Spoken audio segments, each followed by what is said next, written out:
El hombre que el mundo conocería como Pablo Escobar, nació el 1 de diciembre de 1949 bajo el nombre de Pablo Emilio Escobar Gaviria, en la ciudad de Río Negro, ubicada en el departamento de Antioquia, Colombia.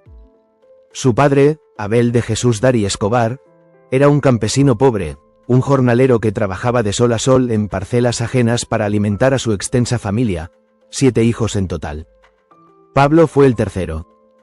Su madre, Hermilda de los Dolores Gaviria, compaginaba su labor como madre de familia con su trabajo como maestra de primaria, impartiendo clases en una humilde escuela rural.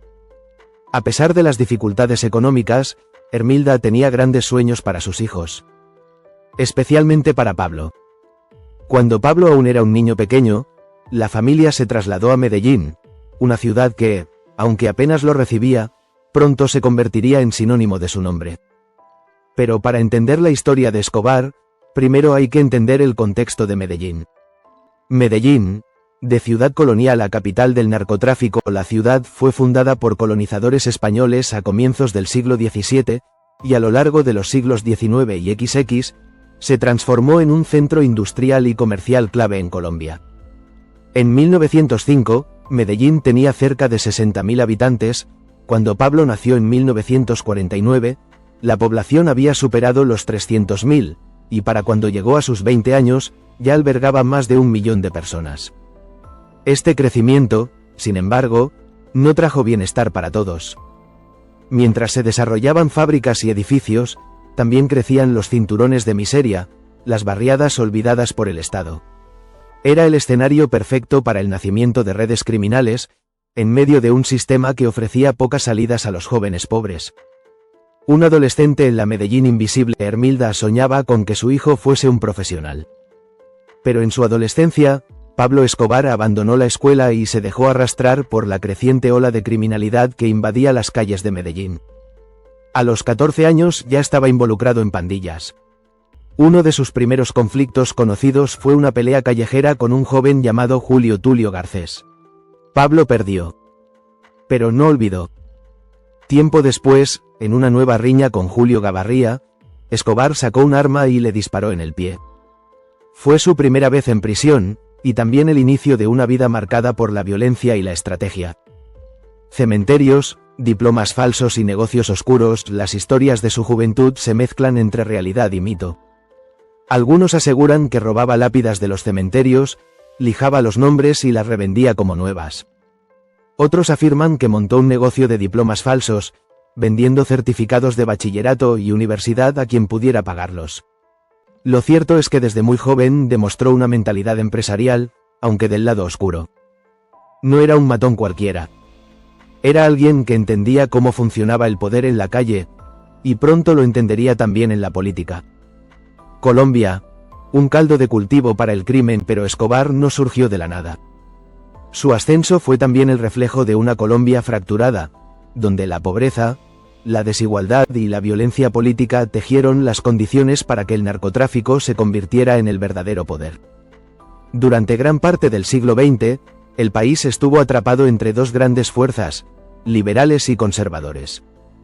Las intervenciones de Estados Unidos, inspiradas por la doctrina Monroe, pusieron a Colombia en el radar de intereses extranjeros, primero por el Canal de Panamá y luego por el comercio de café, banano y petróleo. En nombre del progreso, muchos gobiernos se aliaron con intereses estadounidenses, pero el pueblo seguía pobre. Fue así como, en los años previos al nacimiento de Escobar, Colombia entró en una etapa de populismo. Los liberales intentaban redistribuir la riqueza, pero el sistema era demasiado débil, y la corrupción demasiado fuerte. La falta de oportunidades reales convirtió al crimen en una alternativa legítima para muchos. Nace un imperio de droga, muerte y poder. El niño que creció entre lápidas y diplomas falsos se convertiría, 2 décadas más tarde, en el narcotraficante más temido y poderoso del planeta. Pero para entender cómo pasó de delincuente callejero a jefe del cártel de Medellín, hay que mirar no solo sus acciones, sino el contexto que lo permitió: una nación en crisis, una sociedad sin esperanza, y un mercado internacional, especialmente en Estados Unidos, ansioso por consumir drogas. Colombia en llamas. El crisol que forjó a Pablo Escobar, la inestabilidad política de la Colombia moderna, puede rastrearse, en gran medida, a un evento crucial ocurrido en 1948, apenas un año antes del nacimiento de Pablo Escobar. Ese año, el país fue sacudido por el asesinato del líder liberal Jorge Eliezer Gaitán, un político carismático con un fuerte apoyo popular, que representaba la esperanza de los sectores pobres y marginados. Su muerte desató una violenta reacción popular conocida como el Bogotazo, una revuelta que convirtió a la capital en un campo de batalla. Pero el impacto de este magnicidio no se limitó a Bogotá. Fue la chispa que encendió una de las épocas más oscuras y sangrientas de Colombia. La violencia, una guerra civil no declarada entre liberales y conservadores que se extendió durante más de una década. Más de 200.000 personas perdieron la vida en esta ola de odio político, venganzas personales y control territorial. Las escenas de pueblos enteros arrasados, familias desplazadas y crímenes atroces dejaron una marca imborrable en el alma de la nación. Con el tiempo, las élites políticas de ambos bandos decidieron formar una alianza artificial conocida como el Frente Nacional. Este pacto consistía en alternarse el poder entre conservadores y liberales durante varios períodos presidenciales, con el objetivo de restaurar la estabilidad. Sin embargo, lo que parecía una solución pacificadora, resultó ser una camisa de fuerza para la democracia colombiana. Al excluir sistemáticamente a movimientos alternativos y de izquierda, el Frente Nacional sembró la semilla de futuras rebeliones. En este clima de represión ideológica, y con el respaldo encubierto de Estados Unidos, el nuevo gobierno colombiano emprendió una persecución feroz contra grupos políticos y sociales de ideología marxista, leninista y comunista. En plena Guerra Fría, Washington temía que Colombia se convirtiera en una nueva Cuba revolucionaria. Esta influencia estadounidense se justificaba bajo la doctrina Monroe, que veía a América Latina como parte del patio trasero de Estados Unidos. Lo que estaba en juego no era solo la política, sino también el control económico y estratégico de la región. Fue en ese contexto que, en 1964, surgieron las Fuerzas Armadas Revolucionarias de Colombia, FARC, un grupo guerrillero que declaró la guerra al Estado colombiano. A lo largo de las décadas, la FARC, junto con otros grupos armados y paramilitares, transformaron las zonas rurales del país en campos de batalla. En medio de la ausencia del Estado, estos grupos impusieron sus propias reglas, justicia y economías. Y fue justamente allí donde una nueva economía ilícita comenzó a florecer, el narcotráfico. El auge del oro blanco durante los años 60 y 70, la demanda internacional por drogas ilegales creció exponencialmente, especialmente en Estados Unidos y Europa. Al principio, la marihuana dominaba el mercado, pero la cocaína, un polvo refinado extraído de la hoja de coca, se convirtió rápidamente en el producto estrella. Era más lucrativa, adictiva y codiciada por las élites urbanas estadounidenses. La geografía colombiana, con sus vastas selvas, clima tropical y zonas sin control estatal, era perfecta para el cultivo de coca y la operación de laboratorios clandestinos. Aunque al principio las guerrillas como la FARC no producían directamente cocaína, permitían su cultivo y procesamiento en sus territorios a cambio de impuestos a los narcotraficantes. Estos ingresos se convirtieron en una fuente crucial para financiar su guerra contra el Estado. Más adelante, la FARC y otros grupos se convirtieron en productores y exportadores directos de droga, entrelazando la lucha armada con el crimen organizado. Este fue el mundo en el que Pablo Escobar comenzó a emerger a finales de los años 60. Para entonces, siendo un joven ambicioso de Medellín, ya estaba involucrado en el crimen organizado, aunque en un nivel relativamente bajo. Trabajaba con contrabandistas como Óscar Benel Aguirre, vendiendo cigarrillos ilegales y robando automóviles. También participó en secuestros de alto perfil para obtener rescates. Escobar tenía un objetivo claro: hacerse rico y rápido. Y estaba dispuesto a todo para lograrlo. A principios de los años 70, comenzó a contrabandear marihuana, pero no tardó en pasarse a un negocio mucho más rentable: la cocaína. Fue también en esta época cuando conoció a María Victoria Henao, una adolescente con quien se casaría en 1976, cuando él tenía 26 años y ella apenas 15. A pesar de que la madre de María le advirtió que acabaría visitándolo en la cárcel por el resto de su vida, ella decidió seguir adelante. Juntos tuvieron 2 hijos, Juan Pablo, hoy Sebastián Marroquín, y Manuela Escobar. Los primeros vuelos del imperio criminal a mediados de los años 70, Escobar fue introducido en el negocio del narcotráfico de cocaína por la infame Griselda Blanco, conocida como la Viuda Negra. En Estados Unidos, la cocaína aún era una droga de nicho en los años 60, pero eso cambió radicalmente con la llegada del movimiento disco en ciudades como Miami y Nueva York, donde el consumo se disparó entre celebridades, empresarios y figuras del jet set. El primer rol de Escobar en este nuevo imperio fue transportar pasta de coca desde zonas rurales a laboratorios de procesamiento en Medellín, donde la sustancia era refinada y convertida en polvo blanco. Pero su ambición no conocía límites. Pronto eliminó intermediarios y empezó a organizar vuelos clandestinos hacia Estados Unidos, usando avionetas, rutas caribeñas y métodos innovadores de contrabando. Sin saberlo aún, estaba dando forma al que sería conocido como el Cartel de Medellín, una organización que en pocos años controlaría más del 80% de la cocaína que ingresaba a Norteamérica. Pero los comienzos fueron difíciles. En mayo de 1976, Pablo fue arrestado con 18 kilos de pasta base.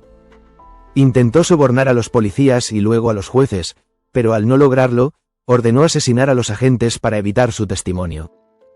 Finalmente, los cargos fueron retirados, una muestra temprana de cómo Escobar usaría la violencia para doblegar al sistema judicial. Este patrón, plata o plomo, se convertiría en su sello, soborno o bala. A lo largo de los siguientes 15 años, Escobar se presentaría públicamente como un empresario, e incluso llegó a decir: «Soy solo un hombre decente que exporta flores». Pero tras esa máscara se escondía un criminal que ordenó miles de asesinatos para proteger su imperio. Colombia en llamas.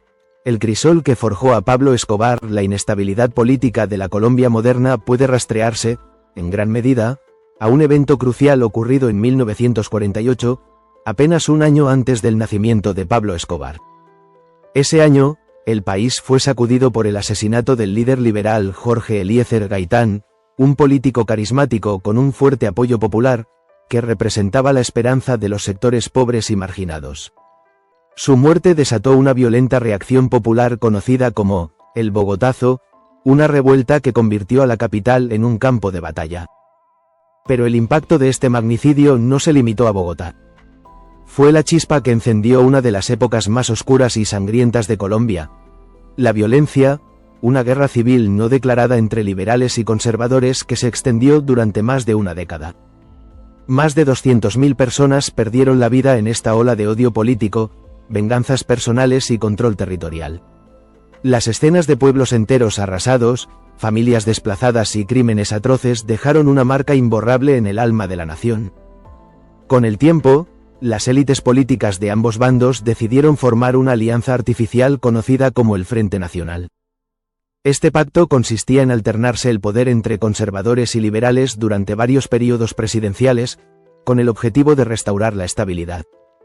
Sin embargo, lo que parecía una solución pacificadora, resultó ser una camisa de fuerza para la democracia colombiana. Al excluir sistemáticamente a movimientos alternativos y de izquierda, el Frente Nacional sembró la semilla de futuras rebeliones. En este clima de represión ideológica, y con el respaldo encubierto de Estados Unidos, el nuevo gobierno colombiano emprendió una persecución feroz contra grupos políticos y sociales de ideología marxista, leninista y comunista. En plena Guerra Fría, Washington temía que Colombia se convirtiera en una nueva Cuba revolucionaria. Esta influencia estadounidense se justificaba bajo la doctrina Monroe, que veía a América Latina como parte del patio trasero de Estados Unidos. Lo que estaba en juego no era solo la política, sino también el control económico y estratégico de la región. Fue en ese contexto que, en 1964, surgieron las Fuerzas Armadas Revolucionarias de Colombia, FARC, un grupo guerrillero que declaró la guerra al Estado colombiano.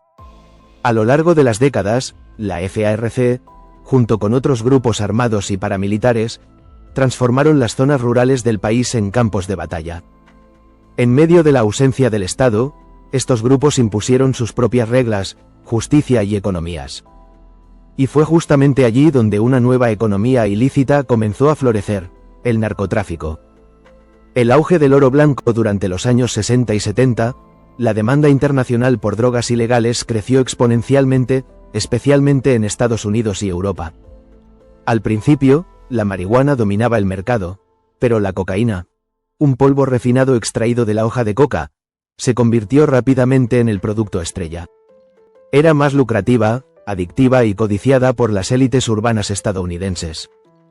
La geografía colombiana, con sus vastas selvas, clima tropical y zonas sin control estatal, era perfecta para el cultivo de coca y la operación de laboratorios clandestinos. Aunque al principio las guerrillas como la FARC no producían directamente cocaína, permitían su cultivo y procesamiento en sus territorios a cambio de impuestos a los narcotraficantes. Estos ingresos se convirtieron en una fuente crucial para financiar su guerra contra el Estado. Más adelante, la FARC y otros grupos se convirtieron en productores y exportadores directos de droga, entrelazando la lucha armada con el crimen organizado. Este fue el mundo en el que Pablo Escobar comenzó a emerger a finales de los años 60. Para entonces, siendo un joven ambicioso de Medellín, ya estaba involucrado en el crimen organizado, aunque en un nivel relativamente bajo. Trabajaba con contrabandistas como Óscar Benel Aguirre, vendiendo cigarrillos ilegales y robando automóviles. También participó en secuestros de alto perfil para obtener rescates. Escobar tenía un objetivo claro: hacerse rico y rápido. Y estaba dispuesto a todo para lograrlo. A principios de los años 70, comenzó a contrabandear marihuana, pero no tardó en pasarse a un negocio mucho más rentable, la cocaína. Fue también en esta época cuando conoció a María Victoria Henao, una adolescente con quien se casaría en 1976, cuando él tenía 26 años y ella apenas 15. A pesar de que la madre de María le advirtió que acabaría visitándolo en la cárcel por el resto de su vida, ella decidió seguir adelante. Juntos tuvieron 2 hijos, Juan Pablo, hoy Sebastián Marroquín, y Manuela Escobar. Los primeros vuelos del imperio criminal a mediados de los años 70, Escobar fue introducido en el negocio del narcotráfico de cocaína por la infame Griselda Blanco, conocida como la Viuda Negra. En Estados Unidos, la cocaína aún era una droga de nicho en los años 60, pero eso cambió radicalmente con la llegada del movimiento disco en ciudades como Miami y Nueva York, donde el consumo se disparó entre celebridades, empresarios y figuras del jet set. El primer rol de Escobar en este nuevo imperio fue transportar pasta de coca desde zonas rurales a laboratorios de procesamiento en Medellín, donde la sustancia era refinada y convertida en polvo blanco. Pero su ambición no conocía límites. Pronto eliminó intermediarios y empezó a organizar vuelos clandestinos hacia Estados Unidos, usando avionetas, rutas caribeñas y métodos innovadores de contrabando. Sin saberlo aún, estaba dando forma al que sería conocido como el Cartel de Medellín, una organización que en pocos años controlaría más del 80% de la cocaína que ingresaba a Norteamérica. Pero los comienzos fueron difíciles. En mayo de 1976, Pablo fue arrestado con 18 kilos de pasta base. Intentó sobornar a los policías y luego a los jueces, pero al no lograrlo, ordenó asesinar a los agentes para evitar su testimonio. Finalmente, los cargos fueron retirados, una muestra temprana de cómo Escobar usaría la violencia para doblegar al sistema judicial. Este patrón, plata o plomo, se convertiría en su sello, soborno o bala. A lo largo de los siguientes 15 años, Escobar se presentaría públicamente como un empresario, e incluso llegó a decir: «Soy solo un hombre decente que exporta flores». Pero tras esa máscara se escondía un criminal que ordenó miles de asesinatos para proteger su imperio.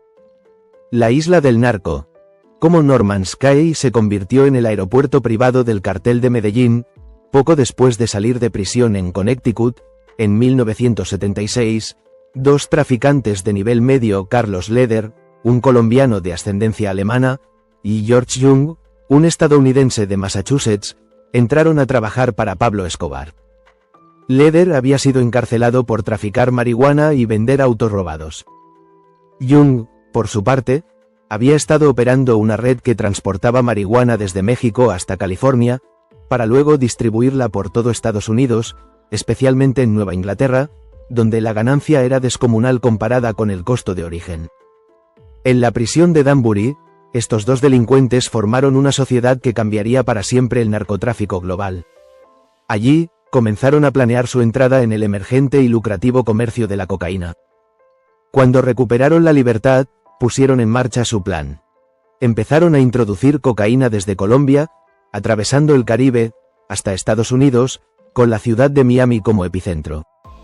Escobar, siempre atento a las oportunidades de expansión, los contrató inicialmente para aumentar la escala de sus envíos. Pero lo que comenzó como una operación modesta, pronto se convirtió en algo mucho más grande. En 1978, Carlos Leder comenzó a comprar propiedades en la isla bahameña de Norman's Cay, con la intención de convertirla en un verdadero puerto de entrada de cocaína entre Colombia y Estados Unidos. La estrategia de Leder no se limitó a las transacciones inmobiliarias legales. Intimidó a propietarios locales para que le vendieran sus terrenos, y no dudó en recurrir al asesinato cuando alguien se resistía. La isla se transformó rápidamente en su feudo personal. Impulsado por una ambición desmedida y un temperamento volátil, Leder terminó por apartar a George Young del negocio. Con millones de dólares provenientes del narcotráfico, construyó una pista de aterrizaje y enormes almacenes en Norman's Cay. Durante los años siguientes, este enclave caribeño operó como el aeropuerto privado del cartel de Medellín. Aviones de gran tamaño llegaban a diario con cargamentos gigantescos de cocaína. Allí eran descargados, y la mercancía se redistribuía en aeronaves más pequeñas que podían ingresar a Estados Unidos sin ser detectadas. En su apogeo, más de 300 kilos de cocaína llegaban diariamente a Norman's Cay. Gracias a esta infraestructura, Pablo Escobar, Carlos Leder y sus socios se convirtieron en multimillonarios. Tal fue la magnitud de su fortuna, que Leder llegó a ofrecer en 2 ocasiones pagar la deuda externa de Colombia a cambio de inmunidad judicial. Pero esto apenas era el comienzo. Mientras las pistas de aterrizaje clandestinas se multiplicaban y las rutas de la cocaína se consolidaban, el mundo aún no tenía idea de lo que se avecinaba. Pablo Escobar, respaldado por una fortuna que crecía día tras día, estaba a punto de llevar al cartel de Medellín a un nuevo nivel, uno donde el poder, el miedo y la muerte se convertirían en ley en Colombia, y en el resto del continente. Esta fue solo la primera parte del ascenso imparable de Pablo Escobar y el cartel de Medellín. Pero lo más oscuro, lo más impactante, aún está por contarse. En la segunda parte, descubrirás cómo Escobar se convirtió en un enemigo del Estado, construyó su propia cárcel, desató una guerra sin precedentes contra Colombia y desafió a toda una nación con una sola frase: prefiero una tumba en Colombia que una celda en Estados Unidos. Suscríbete y activa la campana, porque esta historia apenas comienza. Esto es Tiempo Roto, historias del mundo. Nos vemos en la parte 2.